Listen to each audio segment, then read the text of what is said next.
Next topic electric field due to multiple charges or electric field due to system charges. दोनों नाम इसको लिख सकते हैं।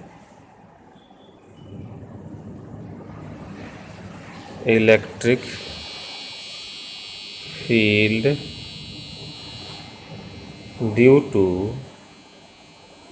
ए system of charges. Electric field due to a system of charges. अगर किसी system में if n number of charges are placed in a system, find the resultant electric field on a single charge due to n number of charges. किसी system में n number of charges अगर रखे हों, उस n number of charge की वजह से किसी इंडिविजुअल चार्ज पर कितना इलेक्ट्रिक फील्ड होगा उसको हमको यहाँ पर निकालना है। और उसके निकालने के लिए हम क्या करेंगे कि हम सुपरपोजिशन थ्योरम का यूज करेंगे। तो सबसे पहले हम क्या करेंगे, एक किसी सिस्टम या कोऑर्डिनेट में हम n नंबर ऑफ चार्ज को कंसीडर कर लेते हैं। क्या करेंगे, consider a system of charges Q0, Q1, Q2 dash Qn with position vectors R0 vector, R1 vector, R2 vector, R3 vector dash Rn vector respectively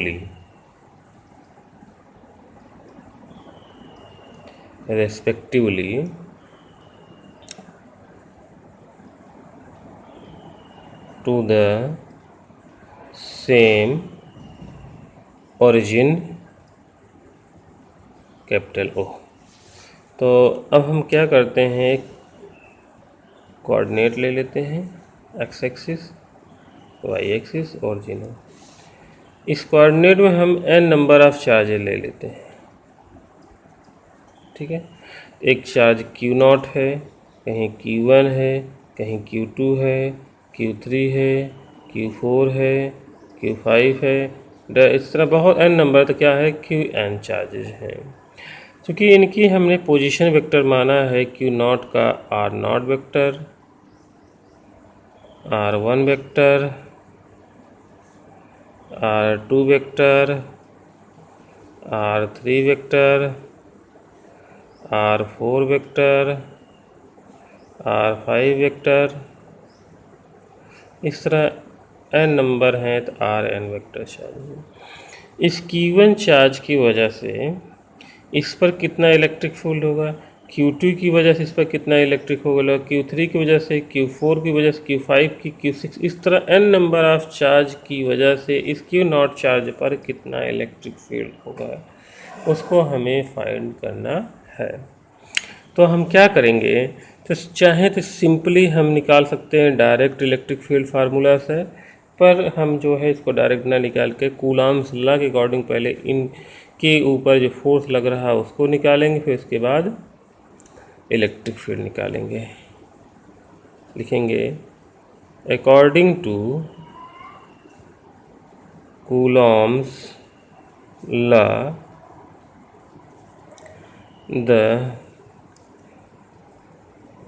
force acting on charge Q0 and due to Q1 charge, Q1 और Q2 के बीच में कितना force लगेगा वो निकाल लें। मान लीजिए वो फोर्स कितना है, F1 वेक्टर फोर्स है, तो F1 vector is equal to, Coulomb's law से निकाल रहे हैं तो हो जाएगा, इन दोनों के बीच का फोर्स क्या होगा, हम 1/4 pi epsilon nought Q0 Q1 upon R nought 1 vector का होल इसका mod of unit vector R not. Equation first. अब हमने F1 फोर्स निकाला है, अर्थात Q1 की वजह से Q0 पे कितना फोर्स लग रहा है। अब हम Q1 चार्ज की वजह से Q0 पे कितना इलेक्ट्रिक फील्ड होगा वो निकालेंगे from law of electric field. तो क्या होगा, इलेक्ट्रिक फील्ड E1 ले लेते हैं vector, limit Q0 tend to 0 F1 vector upon Q0, यही होगा फ्रॉम फार्मूला से इलेक्ट्रिक फील्ड से। तो हो जाएगा E1 vector is equal to, value put कर देंगे तो F1 की, तो 1 upon 4 pi epsilon nought Q0 Q1 upon R nought 1 का square mod of R nought 1 का यूनिट अपान Q0। तो Q0 से Q0 कैंसिल हो जाएगा, तो बच्चे क्या, 1 upon 4 pi epsilon nought Q1 R nought 1 का mod of square R nought 1 का यूनिट वेक्टर, ये हो जाएगा। अर्थात Q1 चार्ज की वजह से Q0 पर जो इलेक्ट्रिक फील्ड बन रही है तो हो जाएगा E1 vector is equal to 1 upon 4 pi epsilon nought Q1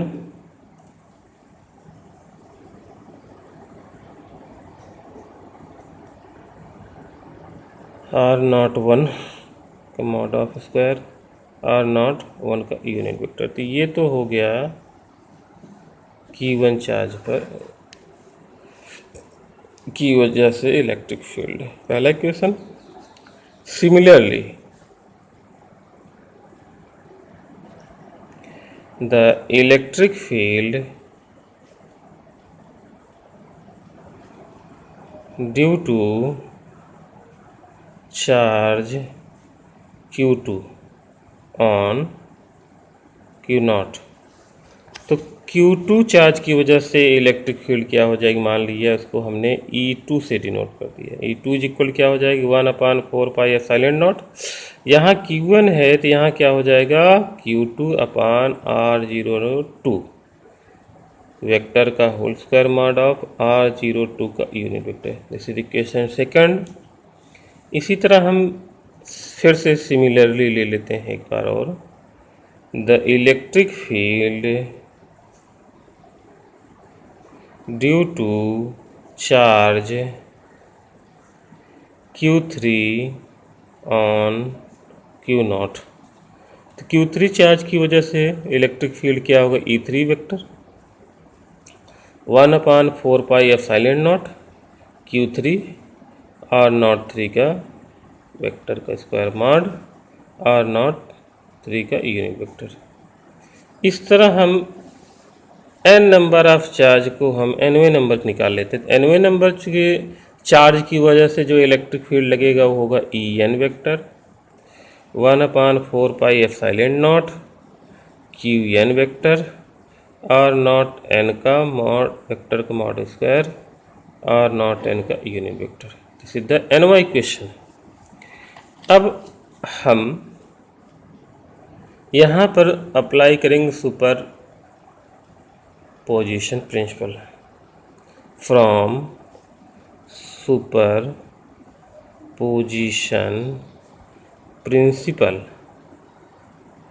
super position principle के अकॉर्डिंग क्या होगा, the resultant electric field capital E मान लेते हैं, तो रिजल्टेंट इलेक्ट्रिक फील्ड क्या हो जाएगी, E1 vector plus E2 vector algebraic sum. The resultant electric field means the algebraic sum of individual electric field of charges. इनका हमने ले लिया तो हो जाएगा E1 plus E2 plus E3 डेड प्लस En, तो हो जाएगा E resultant is equal to, इनकी वैल्यू पुट कर देते हैं E1 की 1 upon 4 pi epsilon nought Q1 R nought 1 का mod of square R nought 1 का unit vector plus 1/4 pi epsilon nought Q2 R nought 2 का mod of square R nought 2 का unit vector plus 1/4 pi epsilon nought Q3 R nought 3 का mod of square R nought 3 का unit vector. Similarly इस तरह हमारा nवां charge पे क्या आ जाएगा 1/4 pi epsilon not Qn R nought n का mod of square R nought n का यूनिट वेक्टर। अब हम सब में देख रहे हैं 1/4 पाई कॉमन है एप्सिलॉन नॉट, तो 1/4 पाई एप्सिलॉन नॉट कॉमन है तो ले लेते हैं बाहर। तो यहाँ हो जाएगा Q1 आर नॉट 1 का mod of square R nought 1 का unit vector plus Q2 R nought 2 का square mod of R nought 2 का unit vector plus Q3 R nought 3 का mod of square R nought 3 का यूनिट वेक्टर प्लस यहाँ बचेगा Qn R nought n mod of square R nought n का unit vector. This is the resultant of E vector. अब हम क्या करेंगे, इन्हीं को हम कैसे लिख सकते हैं, इनको हम इस तरह लिख सकते हैं resultant E vector is equal to 1/4 pi epsilon not summation of, देखिए summation of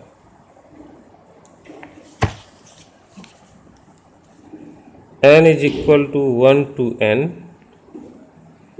Qi R not i का mod of square R not i का यूनिट वेक्टर। तो अर्थात जो रिजल्टेंट इलेक्ट्रिक फील्ड का आपका फार्मूला निकलेगा 1/4 pi epsilon not summation of n is equal to 1 to n Q n नहीं लो, हाँ n ही ले रहे हैं, i लो sorry, i is equal to 1 to n i Qi R not i का mod of square R not i unit vector. तो ये आपका फार्मूला बन के निकल जाता है, जहाँ पे i इज इक्वल टू क्या हो जाएगा 1 2 3 डैश n तक। अगर इनकी इंडिविजुअल वैल्यू इनमें रखते जाओगे तो आपको इक्वेशन वही पहले वाला निकल का आएगा। कैसे, अगर हम i इज इक्वल टू 1 रखते हैं तो पहला निकल का आएगा इक्वेशन 1/4 पाई एप्सिलॉन नॉट।